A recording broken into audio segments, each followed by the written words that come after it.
Tuan-tuan, seorang pakcik di Bukit Sekilau, dia tukang gali kubur tuan-tuan. Pukul 2:30 pagi, dia nak mengebumikan mayat seorang lelaki yang mati kemalangan di Jabur.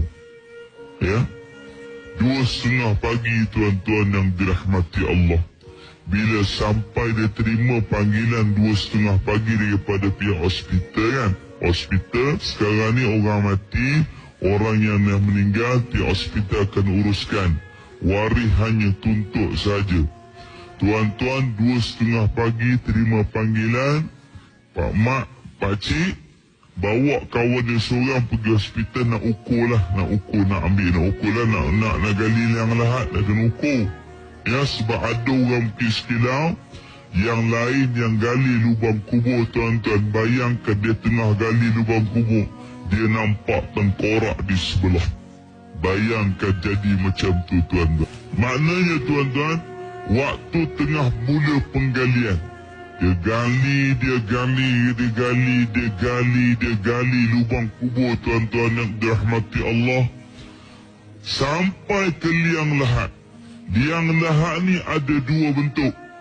Satu orang selalu buat L yang bentuk ke dalam, satu L yang lurus. Kalau kita berdiri atas kubur, kita boleh nampak L yang lurus. Dan kadang-kadang kalau di belah kampung, orang akan buat liang lahat tu L ke dalam. Betul kan? Maknanya tuan-tuan nak bagi tahu, 3 orang duduk dalam gali lubang kubur, 2 orang duduk atas nak sambut tanah. Waktu penggalian dimulakan, penggalian dimulakan sampai nak liang lahat tu L ke dalam tu tuan-tuan. Waktu orang tengah cangkul menggunakan cangkul yang pendek tuan-tuan, di tengah dalam liang lahat tu bau sesuku, tiba-tiba mata cangkul tu dia berlaga pada seolah-olah berlaga seperti berlaga pada batu. Bila berlaga pada batu, mana kita boleh bayangkan mata cangkul berlaga dengan batu, maka bunyi dia macam mana, betul kan? Dan seolah-olah seperti bunyi bila berlaga mata tu dengan batu tu, seperti seolah bunyi cermin yang pecah. Jadi semakin lama dia gali, makin dalam. Untuk liang lahat tu tiba-tiba dia nampak macam benda yang berwarna hitam. Berwarna hitam tuan-tuan, ni cerita betul ni, saya tak tipu. Untuk pesanan saya tuan-tuan. Jadi bila dah ada nampak warna hitam tu, pihak yang menggali tu, pakcik tu kata, kita kambuh balik tanah. Kita kambus balik tanah, kita kata pergi tempat lain lah. Kita cukup jangan gali di sini. Dan bayangkan tengah gali, nak siap lagi sikit lagi nak gali liang lahat. Bila nampak benda warna hitam, terus tak gali. Bila tak gali tuan-tuan yang dirahmati Allah, pakcik tu kata, kita pergi jauh sikit, 100 meter kita tukar tempat. Ke bumi balik, Rahmat kambuh balik tanah. Orang kambuh balik tanah tuan-tuan, kambuh balik tanah. Dia pergi sejauh 100 meter daripada tanah yang pertama, lubang kubur pertama. Pergi 100 meter jauh sikit daripada lubang kubur pertama, buat penggalian kali yang kedua. Tuan-tuan, penggalian lubang kubur yang kedua dimulakan. Dia gali tuan-tuan lubang kubur kali yang kedua. Dia gali. Sampailah ke liang lahat tuan-tuan yang dirahmati Allah. Dengan jelas kali ni, tadi dia gali luar. Bila dia gali sampai tengah tuan-tuan, memang penuh dengan jelas. Di seluruh liang lahat sampai tengah tu, daripada awal sampai tengah tu tuan-tuan, memang penuh dengan warna hitam panjang. Semakin dia gali tuan-tuan, kedengaran seperti bunyi tuan-tuan, hembusan nafas daripada dalam tu tuan-tuan, seperti bunyi hembusan yang cukup kuat, seperti bunyi angin yang ribut tuan-tuan. Semakin kuat dan semakin kuat. Tuan-tuan, pakcik tu kata, kita kambus balik tanah. 2 kali tuan-tuan kali lubang kubur tuan-tuan di Bukit Sekilang. 2 kali tuan-tuan kambuh balik tanah.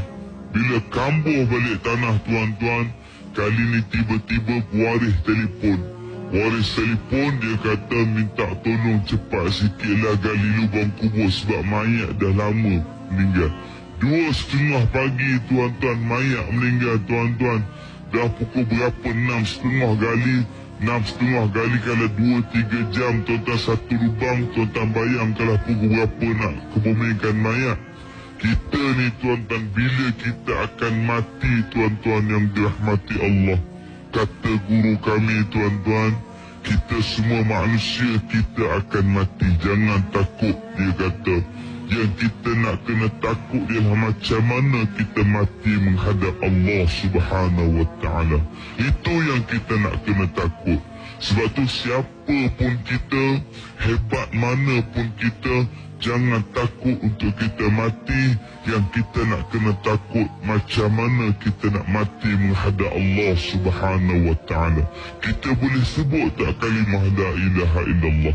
Orang pandang kita dengan pandangan buruk, itu pedulikan sebab kita hidup kerana Allah Ta'ala. Betul kan?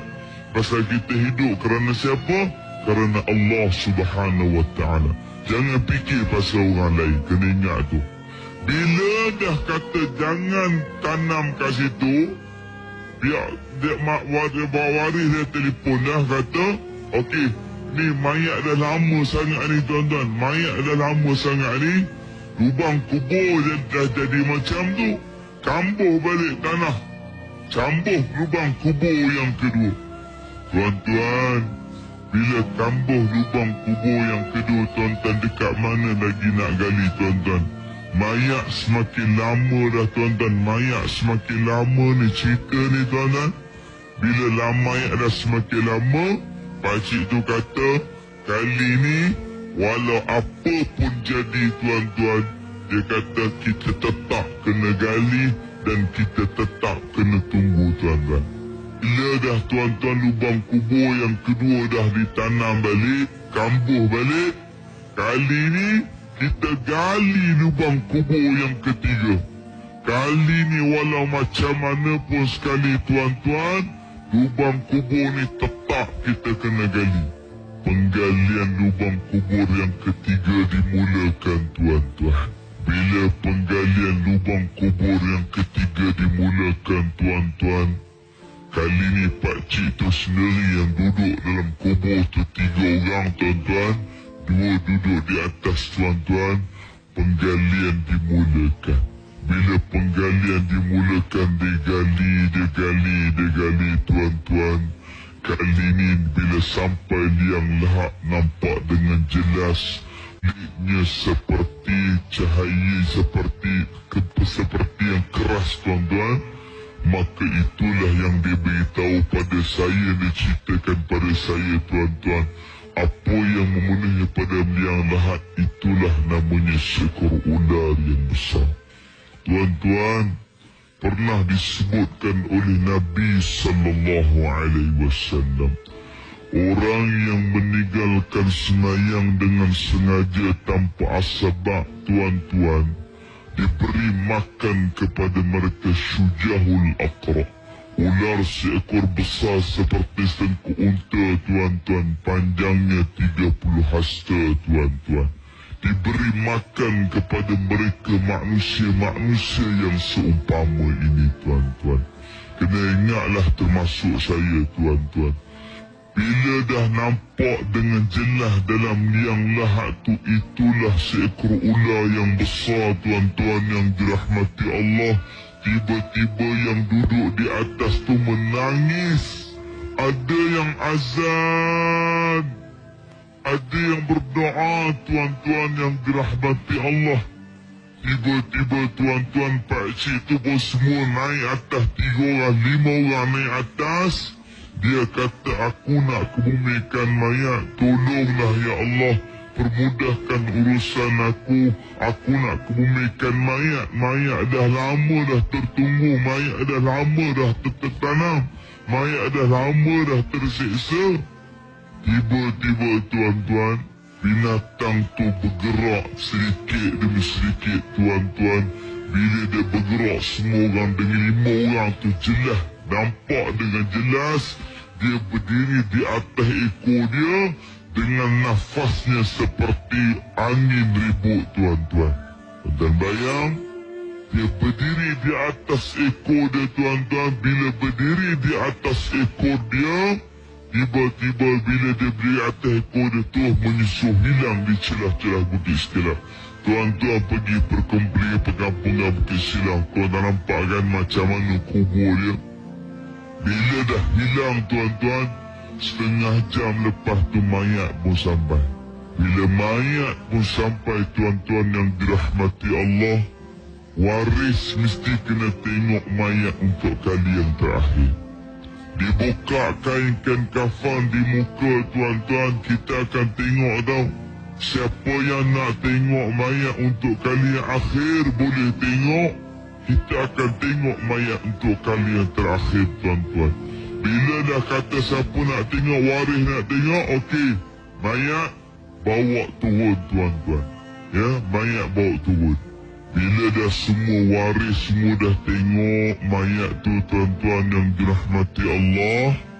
Bila mayat dah semua dah tengok, dah kucuk, dah peluk apa semua, diletakkan mayat tu dalam liang lahat.